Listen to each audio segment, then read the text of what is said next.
الصلاة والسلام على نبيه وعلى آله وأصحابه المتأدبين بأدابه أما بعد فأعوذ بالله من الشيطان الرجيم بسم الله الرحمن الرحيم لا يمسه إلا المطهرون وقال النبي صلى الله عليه وسلم فضل كلام الله على سائر كلامه كفضل الله تعالى على خلقه او كما قال علیہ الصلاۃ والسلام۔ یہ علم قرآن اگر ہم نے بلایا نہ ہوتا، یہ علم قرآن اگر ہم نے بلایا نہ ہوتا، یہ زمانے نے دکھایا نہ ہوتا، چاٹ لی تم نے کتب سائنس و انگلش کی، ہاتھ بھول ہی سے قرآن کو لگایا ہوتا۔ گرامی قدر اساتذہ اکرام، طلباء عزام اور میرے بزم شیخ الہند کے غیور ساتھیوں، آپ حضرات کو معلوم ہے کہ آج کی اس محفل کا موضوع عظمت قرآن و پیغام قرآن ہے، اور آپ کو یہ بھی معلوم ہونا چاہیے کہ یہ موضوع بہت طویل ہے اور وقت بہت قلیل ہے، تو وقت قلیل میں موضوع طویل کا انحصار ناممکن ہے، لہٰذا میں بڑی ہی اختصار کے ساتھ اس موضوع پر کچھ جواہرات پیش کروں گا اور اس کے بعد اجازت چاہوں گا۔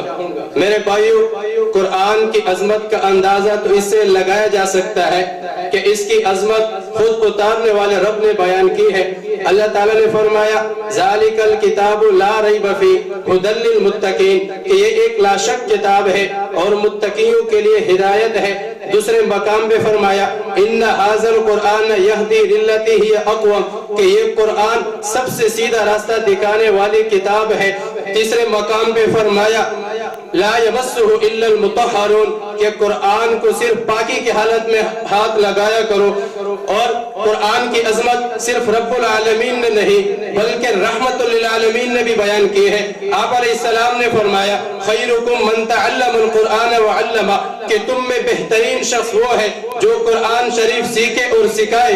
دوسرے مقام پہ فرمایا فضل کلام اللہ علی سائر کلامی کفضل اللہ تعالی علی خلقی، کہ اللہ کے کلام کو تمام کلاموں پر ایسی ہی فضیلت حاصل ہے جیسے خود اللہ کو اپنی مخلوق پر۔ اور کبھی پیارے آقا عظمت قرآن کے بسبب صاحب قرآن کی عظمت بیان کرتے ہوئے فرماتے ہیں یقال لصاحب القرآن اقرأ وارتقی ورتل کما کنت ترتل فی الدنیا فإن منزلک عند آخر آیت تقرأها، کہ اللہ تعالیٰ قیامت کے دن صاحب قرآن کو کہیں گے کہ تم اپنا مقام و مرتبہ خود متعین کرو، قرآن پڑھتے جاؤ اور جنت کے درجوں پہ چڑھتے جاؤ، جہاں تمہاری آخری آیت ہوگی وہی تمہارا ٹھکانہ ہوگا، گویا وہی صورت ہوگی کہ خود ہی کو کر بلند اتنا کہ ہر تقدیر سے پہلے خدا بندے سے خود پوچھے بتا تیری رضا کیا ہے۔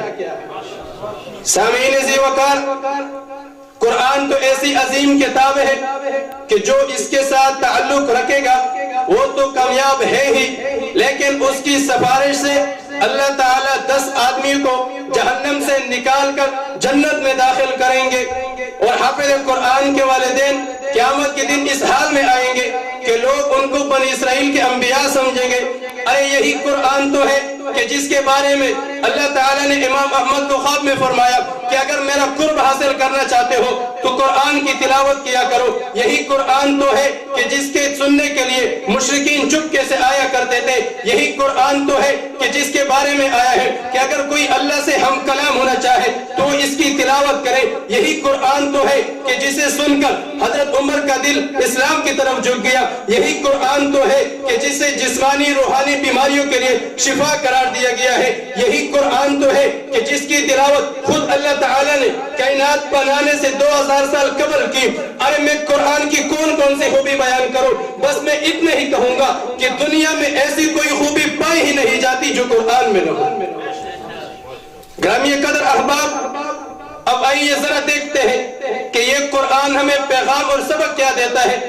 چنانچہ قرآن نے ہمیں اعمال کا سبق دیتے ہوئے فرمایا وَالْعَصْرِ إِنَّ الْإِنسَانَ لَفِي خُسْرٍ إِلَّا الَّذِينَ آمَنُوا وَعَمِلُوا الصَّالِحَاتِ، اے انسانوں میں قسم کھا کر کہتا ہوں کہ تم سب خسارے میں ہو. ہاں اگر خسارے سے بچنا ہے تو ایمان لا کر نیک اعمال کرو. اور کبھی فرماتا ہے اتل ما اوحی الیک من الکتاب واقم الصلاۃ کہ لوگوں اس قرآن کی تلاوت کیا کرو اور نماز کو قائم کیا کرو. اور پھر یہی قرآن ہمارے عقیدے کی طرف رہنمائی کرتے ہوئے فرماتا ہے قل هو اللہ احد لوگوں تم گواہی دو کہ معبود صرف ایک ہے. اور کبھی یہ قرآن ہمیں پیغام دیتے ہوئے فرماتا ہے هل يستوي الذين يعلمون والذين لا يعلمون کہ لوگوں تمہیں معلوم ہونا چاہیے ہے کہ عالم اور غیر عالم برابر نہیں ہو سکتے اس لیے تم علم والے بنو. سامعین میں آپ سے پوچھنا چاہتا ہوں کہ جب یہ ایسی عظیم اور ناصح کتاب ہے تو پھر ہم اسے دور کیوں؟ آخر کیا وجہ ہے کہ ہم اس کے قریب نہیں آتے؟ حالانکہ حقیقت یہ ہے کہ اگر کسی شخص کے پاس 10 20 50 ڈگریاں ہو اور اس کے پاس قرآن کی ڈگری نہ ہو تو یہ شخص ناکام ہے. اور اگر قرآن کی ڈگری ہو اور کوئی ڈگری نہ ہو تو یہ شخص کامیاب ہے.